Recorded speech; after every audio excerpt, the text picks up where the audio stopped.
Well, good morning to everyone. It's good to see you all. This is like the middle of the heavy part of the summer. I know a lot of people are away, but a lot of people are still here. So it's good to see you all. I think there would be probably more than normal online, so nice to have you join us as well. And for the rest of our service, we are going to continue in our study of Acts. And today we're going to read Acts chapter 27. I'm going to read the connecting verses that Vince left off last week because it fits into today's message. And then we will read the first 10 verses of chapter 28. Acts chapter 27, and we'll start reading at verse 39.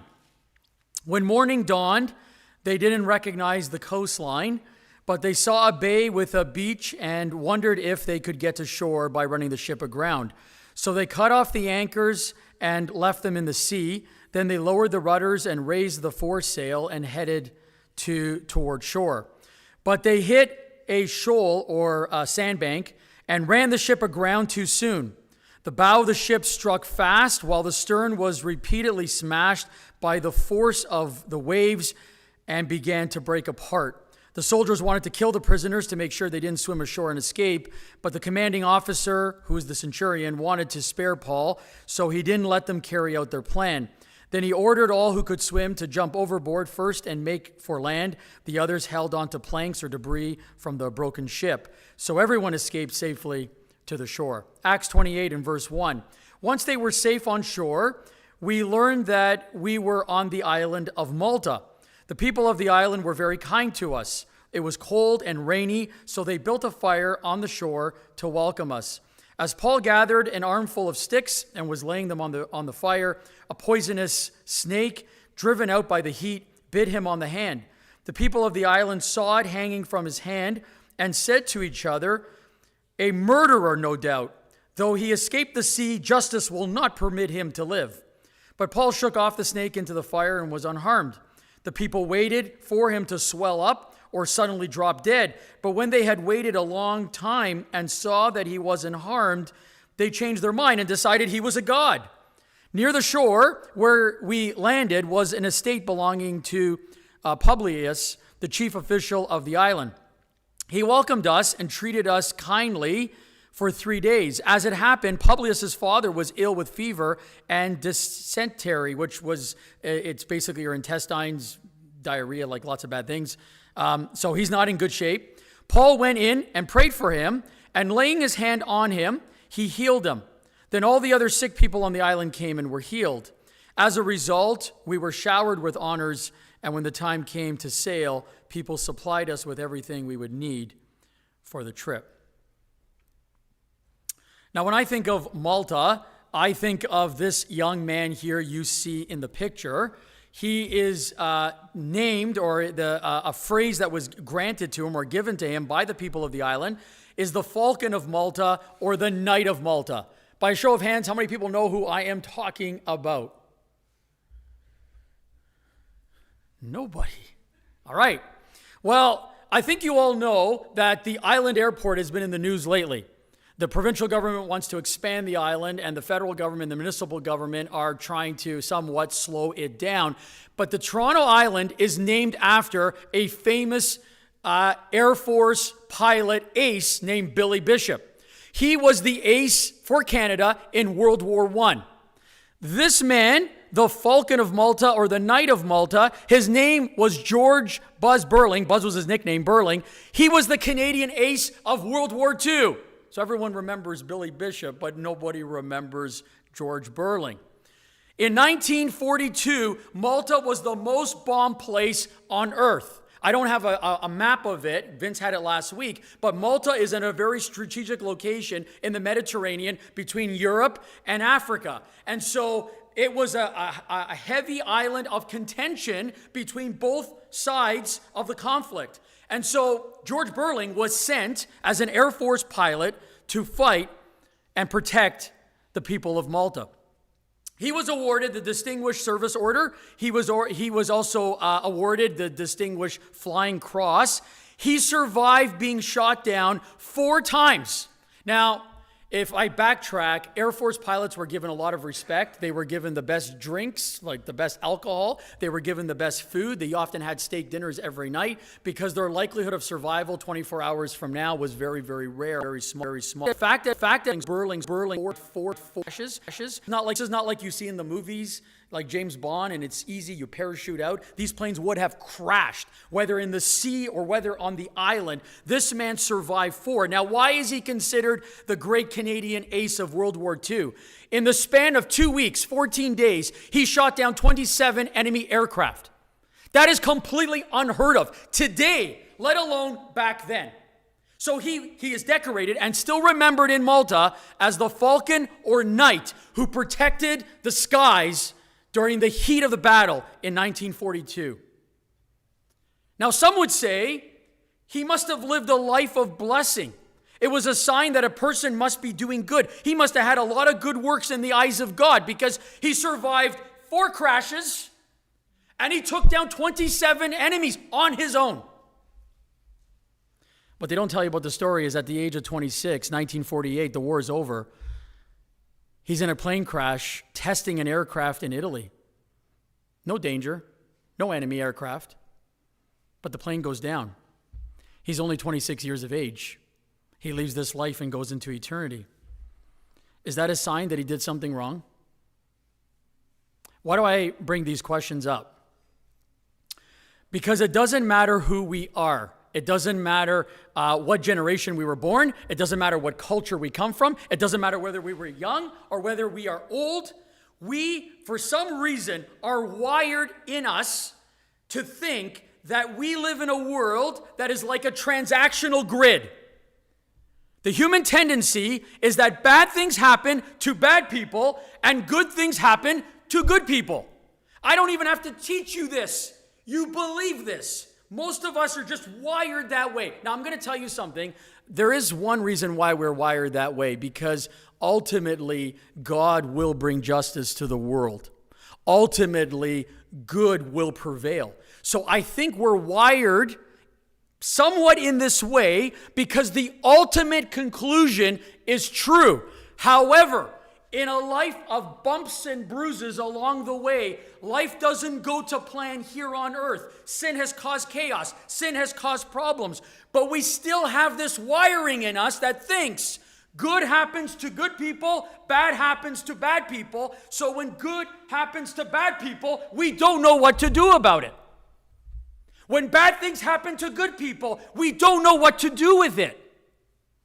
So good deeds, bad deeds, it's not just people trying to gain their way to God.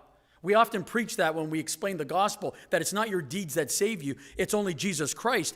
But this marker in us is not only predicated in our trying to gain a relationship with God, it's predicated in absolutely everything. How many times do people say when a bad thing happens, "Why, God? Why?" It's wired within us. And it seems like that's what we think. So when there's a storm, we want to know what's wrong. We think God might be punishing us. When smooth seas prevail, we say to ourselves, God must be pleased with my performance. God is never pleased with your performance, by the way. He's never pleased by your performance. He can use you for great things, but ultimately he's the source of all that is good. It's not coming from ourselves. So I want you to remember that as we go through today's study, because when you look at this, there's a very interesting series of events in Malta, and they all tie to what I just used in this introduction. So the shipwreck. Last week, Vince showed a nice Roman ship. Now I'm showing the same Roman ship, but in tatters. Okay? Now, I am also not a person of the sea. It would be the last job you would ever find me in. Oddly enough, many people of the sea today can't even swim. I don't understand how those two go together, but apparently people who brave the sea are not always able to swim in the sea. This ship, they see an opportunity, and so they basically go towards land, but there's these big sandbanks. Of course, sandbanks are higher than what you can perceive. The front of the ship hits the sandbank, so basically gets trapped. We were in the ocean a month ago, and I mean, there was not much to it, but even a little wave from an ocean can just like take you aside, right? Last year, I saw a lady. She was a larger lady. She fell in the ocean, and she could not get up. They had to actually have a lifeguard, multiple lifeguards come and pull her out, because every time she tried to get up, the next she was just in the wrong spot. The wave just kept hitting. This is what happens to the ship. It gets stuck, and the waves are crashing behind. And so the ship starts to break apart. And the miracle of this story is that God had already told him. He had already shared this news. All 276 souls are saved. We would not have this story if not all of them were saved, because the author of this book was one of the 276 people. So this was a dramatic event even to him. Some of you might remember Captain Sully. He was in the news again recently. Captain Sully, he took, I think it was a Continental Airline flight, but he left New York. He hit a bunch of Canadian geese. It ruined the engines. He found himself not too far up in New York City with no power. And of course, he's famous for basically broadcasting the message to the flight to the airport that you'll find us in the Hudson. And that plane landed perfectly. And the little ferry boats and other things that were in the area came just in time. And all the people, I still remember the pictures of all of them on the wings, and every soul was saved. This story is exactly like that. In the ancient world, there are no planes. It's ships. There's dangerous stories about ships. And these people all survive in a miraculous way. And so Luke writes, because he's also an eyewitness, he also experienced the dramatic, like if you're an author and you're trying to do a movie or a book, you want to get into the eyes. Like if it was Noah's story, I want to know exactly what Noah was feeling. And so I talked to him. You don't have to ask Luke about what he did on this one. Like, he lived it. It was his eyes. He experienced the dramatic trauma. And so they get to this island, and immediately the people of Malta were waiting for them. And he says, they showed us unusual kindness. They made us a big fire. You imagine making a fire in the rain? That's not easy. They make this massive fire so that they can warm the survivors from the shipwreck. Now, unexpected grace in crisis. These two pictures here are going to help me tell my story. I don't know how well you can see the airplane, but the airplane, the company there, I had to work a little bit yesterday to find this. It was Worldways. Does anyone remember Worldways? Oh my. Okay, so we flew on Worldways when I was 7 years old to the islands where my grandparents are from. I went last year. That was only my second time. My first time was when I was 7. My parents, I don't know how it worked, but we got the last seats in the back of the plane. And it wasn't as bad as my grandparents in 1950s, but it was like right back. One of the engines was like right behind us. And everything was fine going there. But on the way home, we didn't know, but it was a direct flight to Toronto, but something happened and nobody told anyone on board. And as we got over Nova Scotia, this Worldways plane came straight down. And as it was coming down to the Halifax airport, the airport on the tarmac was filled with fire trucks, ambulances, police, and some of them were even like driving as we were landing, and nobody knew why. The plane lands, and we're notified. I think there were 4 engines on board. 3 of them were not working, and there was only 1 left. So this was a crisis, but nobody knew. Well, there were some people who knew, but most of us did not know. We land, and they deplane everyone. Worldways was a terrible company. That's why you don't know who they are, because they're gone. But I still remember. I'm 7, and my brother Jay is 6, and Josh is like 2 years old, and it's my mom and dad. And you know, when you're that young, you think your parents are really big. As I was thinking through the story, even this morning, I'm like, my dad was like 10 years younger than me, right? Like he was like a young guy at the time, right? And so the 5 of us were walking through this little tiny Halifax airport. It's much bigger today, but then it was like a regional airport. It wasn't meant to take an international flight like this. And there are all these Portuguese people coming out of this plane. And so they didn't know what to do. A Portuguese attendant, she was really, really irate, and she was telling everyone in Portuguese to leave the airport and to go basically sit out on the grass. Now, it was like, it's summer, insanely hot outside. They didn't feed us. Like, people were out there. There were kids vomiting. Like, it was a terrible situation. And I remember my dad's like, no, we're staying in the air-conditioned terminal. So we were like standing there. And this woman comes back in. And in Portuguese, she says at first, which I would not have understood. And then I guess she got irate, so she started speaking in English. And I remember in English, she said, you and your family must go outside. And my dad looked at her, and I never forgot it. He looked at her and he said, listen, lady, I was born in Canada. I'm a Canadian citizen. I can go wherever I want. I am not going outside with my family. And before that woman could speak again, there was a voice, a big, strong voice that said, "Welcome to Canada, son." And we looked, and it was a massive RCMP officer standing like this. And before that woman could speak another word, she saw the authority, put her tail between her legs, and ran away. Now, my dad helped the situation because he ended up getting food for the people outside and brought some of them back in. So the story ended up well. But in the midst of crisis, there was an unexpected form of grace shown. It was that police officer, just like that, out of nowhere. We didn't even know he was listening to the conversation. The way he spoke, how he spoke, he totally resolved the situation. In this story, we see something similar. Here are these people. They're shipwrecked. You're like, the last couple of weeks have gone exceedingly wrong for you. And in the midst of this, there is this form of common grace shown to them. Maltese people don't even know who they are. They don't know their backgrounds. They don't know their history, and yet they show them kindness.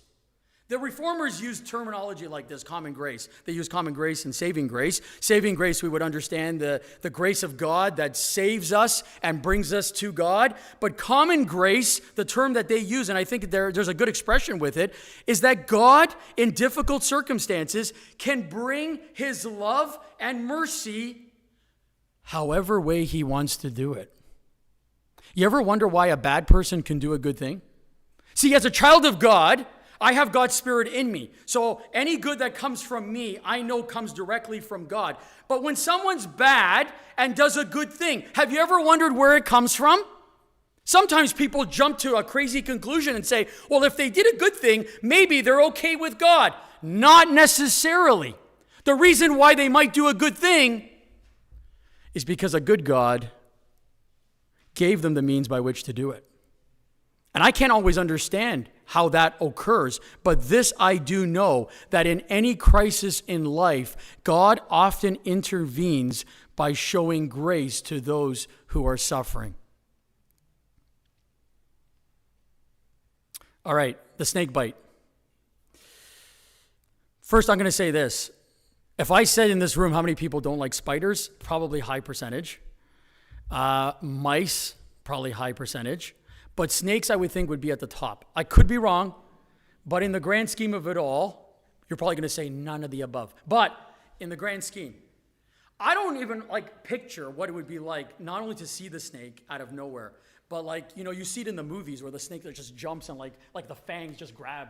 This is what happens here. Luke is so vivid. The thing is dangling on Paul, right? They watch it I don't know what's going on, but it's gross and poison's going in and everything else.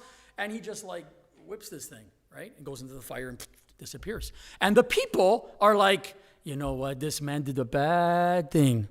He was supposed to die on the ship. He didn't die on the ship. And now he's going to die now. That's what they think, right? And by the way, they're not ancient, silly people. We're the same people today. We do exactly the same thing. We think the same way, whether it is something that happens to us or something that happens to our neighbor. It's exactly the kinds of things that we might jump to a conclusion with. And they do that. So they sit back, and that's their feeling. Now, by the way, they also don't say, he must have done something bad like steal. They're like, murder. They go right for it, right? And then they sit back and they wait because they want justice. They believe justice needs to prevail. In their world, that justice was like a god probably, but they wanted justice to prevail, which, like I told you, we are all wired by God for a desire for true justice and for a God of justice to do what's right in the end. We have it wired within us, whether we realize it or not. The problem is we want justice to be invoked on everyone else who does wrong against us, but when it comes to our own wrongs, we forget that, justice, no thank you for that, right? So this is, we're complicit, we're duplicit in our views of justice often, but their diagnosis here that this was like a transactional theology. This man must be doing something wrong because something bad has happened. That snake would have never done that if that man was a good man. So we do the same when suffering strikes. We jump to conclusions, and often we blame God, or we think it's divine punishment. Now, a few lessons from this. I titled this Dismantling Karma because every culture has their version of that terminology. Number one, Paul shakes the viper off. He doesn't panic, and he doesn't accept the Islanders' narrative of condemnation, which by the they're sitting there almost like eating popcorn or like roasting marshmallows on the fire, waiting for Luke for him. Just fold, okay? Because the poison was going to get to his heart. They're like, he's dead. Let's watch him. I wager 5 minutes, 20 minutes. They're working it, and it goes on and on and on, and then it goes a little too far. He gets through it. So what do they conclude? They go to the opposite extreme. This is the problem with human nature. The problem with sin is that we go from one extreme to the other. Why do we have such different political systems in the world? Forget in one country. Because humans like extremes. There are aspects of what we all believe to be true. But when you go extreme in one area, you see how depraved you can be. They go from, this man's a murderer, to, he is a god. Wow, that's a big, drastic pendulum swing, right? It's a massive pendulum swing. So they go from condemnation to idolatry. They're both bad, okay? And by the way, we can do this too. You say, I don't call anyone a god, but someone becomes this massive hero in culture, or society, or nation, or sport. We treat them as such, right? We go from, this works well for people who are crazy with sports. They win, my team, I love them, no one like them. They have a bad year, bums, right? It's extreme, right? This is how we operate. Now, Jesus actually teaches us much on this subject, and this is what I want to do. I want to recalibrate our minds today using this message. In Luke 13 and John 9, Jesus explicitly rejects direct causation suffering. Trials are not automatic receipts of personal sin. Now, by the way, simple stuff. I go and I hurt somebody or I murder someone. We know there are direct consequences for that. But many events in life, a vast majority of events in life, they're just random events. They don't really tie directly to any kind of cause and effect. And Jesus often taught this. He used the example, the disciples asked on one occasion, this boy was born blind. Whose sin was it, Lord? Was it his parents or was it him? The poor boy wasn't even born. He's being blamed for his blindness. And Jesus says, neither. As we just sung, it has been done for the glory of God. See, there's a dimension that we don't even understand. So when we go through suffering and we don't know why, we may have a series of questions, but we don't know that there could be a much higher reason and calling that God is doing this for a much greater purpose for many people, including those who go through the suffering themselves. We may not think of it in the moment, but the greatest areas of personal growth in my life as a Christian has been as a result of suffering through something, not when everything goes well, right? You thank God. We should thank God more. I think we forget in the times of joy, but it is through those sufferings that actually greater things are developed within us. And that's not something we all sign up for, by the way. It's not like, pick me, and we'll see that in a second. But when we do go through it, God has a means and a purpose by which we go through it. So Jesus gave that example there. He gave other examples of a tower falling. And in all those examples, the people themselves, it had nothing to do with their actions. And so it is with much of our life. Now, let me do the prime example. This is the picture to depict Jesus with John the Baptist. They go into the waters. Jesus is baptized. When he comes out of the waters, actually the Spirit of God descends. A voice from heaven is heard, and the voice says, this is my beloved Son in whom is all my delight, all my pleasure. So you say someone who has received that kind of approval from God must only get good things. And the next day he goes into the wilderness and he's tempted for 40 days. It's the exact opposite that you would expect. The one who does only good in his preaching, in his healing, in his ministry is the one who ultimately goes to the cross. So if you're counting on a different life, there are some who like to preach a gospel that says God only wants to give you good. He's the genie in the bottle and rub the lamp and ask what you want. But that's not the God who made the world. It's certainly not the God who sent his Son. And Jesus, by the way, in the Garden of Gethsemane said, let this cup pass from me. I don't want to suffer. Nevertheless, your will, not my will, be done. I read this morning. I'm reading a prayer book, and every day it's got a chapter on prayer. And today's chapter was all about when we go to God to pray, do we go with open hands or do we go with like closed fists? And what he was trying to get at, the author, was saying open hands will say, you can tell the Lord exactly how you feel, like let this cup pass from me. But then you say, Lord, tell me what your will is. He says the opposite of that is going to prayer with a closed hand, which says, I have made my plans, Lord. I need you to fulfill them for me. And if we're all honest with ourselves in our own prayer life, I wonder how many times it's more like this than it is like this. Jesus is the ultimate example of that. So bad things do happen to good people. And good things can happen to bad as well. Misjudging the storm. This picture was only taken a couple years ago. It shows you how quickly my children have grown. Jacob was now maybe a little bulkier, but he's got the height. But like Megan and Joanna, like Joanna's like, she's much taller than in this picture. She's much taller today than she is in this picture. Now, the reason why I have this picture, my friend Trevor's there. We were in Florida. He came and visited us. Some of you knew him from the past. Some of you know him from the food pantry. He comes with his girlfriend now. I'm going to tell you just a very quick, friends of pretty beginning,